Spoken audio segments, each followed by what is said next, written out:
La filosofía de Gilles Deleuze se considera como un encuentro con ideas de figuras claves de los filósofos de diferentes épocas. Entre ellos podremos encontrar a Kant, Hume, Descartes, Spinoza, Nietzsche y Bergson. En Hume analiza las percepciones y caracterización del sujeto. En Nietzsche propondrá una nueva lectura de este en cuanto al eterno retorno, puesto que en él se debe concebir el retorno de lo idéntico. En cuanto a Spinoza y Bergson, frente a la tirada de dados de los dioses y el destino de los hombres, él propondrá la idea del cambio virtual y el cambio actual, y lo hará a través de la síntesis disyuntiva.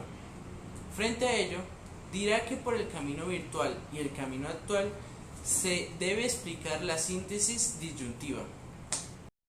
Establece sus puntos de vista hacia un análisis de la filosofía moderna para dar una reconstrucción alternativa, en conflicto con el platonismo, el racionalismo, el cartesianismo y la dialéctica hegeliana.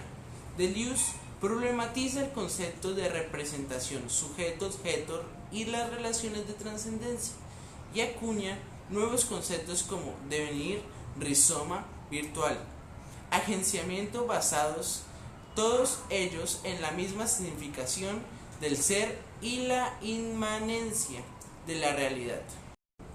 El devenir. Devenir, en primer lugar, es sin duda cambiar. Ya no comportarse más ni sentir las cosas de la misma manera. Ya no hacer las mismas evaluaciones. Sin duda, no cambiamos de identidad. La memoria permanece cargada de todo lo que hemos vivido. El cuerpo envejece, sin metamorfosis. Sin embargo, devenir significa que los datos más familiares de la vida han cambiado de sentido, o que ya no mantenemos las mismas relaciones con los elementos habituales de nuestra existencia. El conjunto se juega de otra manera. El deseo. Normalmente cuando uno dice quiero esto, es porque no lo tiene. Y a esto se le llama una carencia. Normalmente, desear algo es algo fácil. Entonces, lo difícil es conseguir aquello que deseo. Por ejemplo, deseo el cielo. Eso es algo fácil. A la vez, el deseo no es bueno, ni tampoco es malo.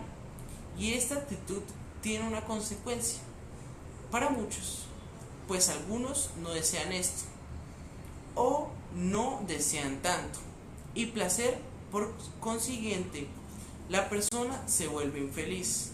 Lo contrario sería que yo no quisiera nada, y cualquiera llegaría a pensar entonces que lo tengo todo. Frente a esta realidad puede haber dos posibles respuestas. La primera, que yo soy una persona conformista, y la segunda, que soy una persona que adecuo o controlo mis deseos.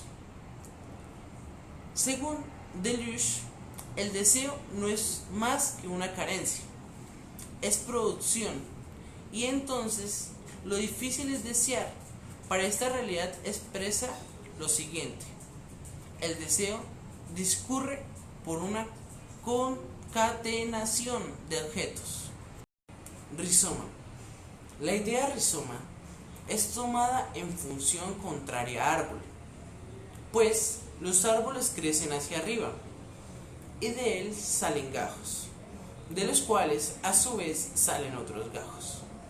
Esta es una crítica directa al psicoanálisis, tomado desde el mismo complejo de Edipo, pasando a analizar el modelo de familia capitalista, que donde para la familia no tiene nada de humano y debe llevar a pensar en una nueva forma, que ésta negaría la anterior.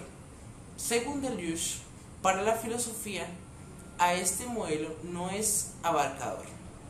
El rizoma abre otras posibilidades que no son calcadas, es decir, no son copias de ideas, sino otros criterios nuevos. Por ejemplo, hombre y mujer se pueden clasificar no solo por su pelo largo o por su pelo corto, sino que en el rizoma además se podría clasificar por el anchor de sus caderas. ¿Y quién podría decir que no? Es así. Sí, de todas formas, es una posibilidad de clasificación. Otro ejemplo de aplicación del rizoma sería la multiplicidad, es decir, que las posibilidades tampoco se oponen.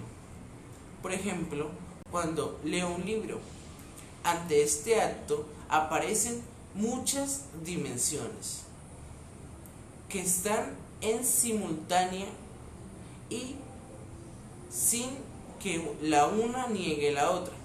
Es así como debe entenderse que el rizoma es conocimiento, es imprescindible, porque puede conectar una idea con otra, lo que no pasa en la idea de árbol.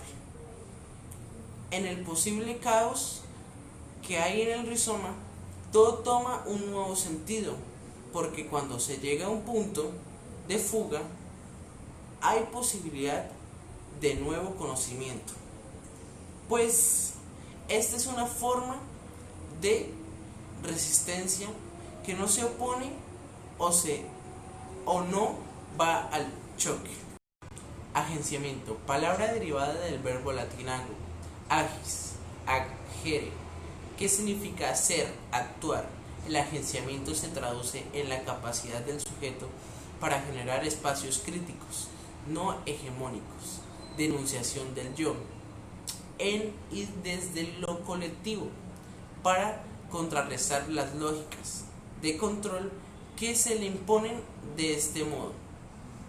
El agenciamiento desafía la hegemonía de lo normativo, homogéneo y fijo para hacer funcionar distintos nodos, agentes que se relacionen entre sí y hacia afuera. En el agenciamiento, el esquema A será lo individual, B será lo colectivo. Entonces, las acciones individuales se suman a las colectivas y ocurre una línea de encuentro entre las unas y las otras, las cuales A no será una cosa distinta de B, como B tampoco viene a ser distinta de A.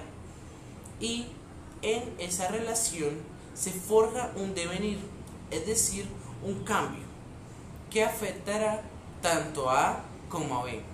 Pero a su vez, esta relación no queda allí, estática, sino que puede continuar concretando nuevas realidades.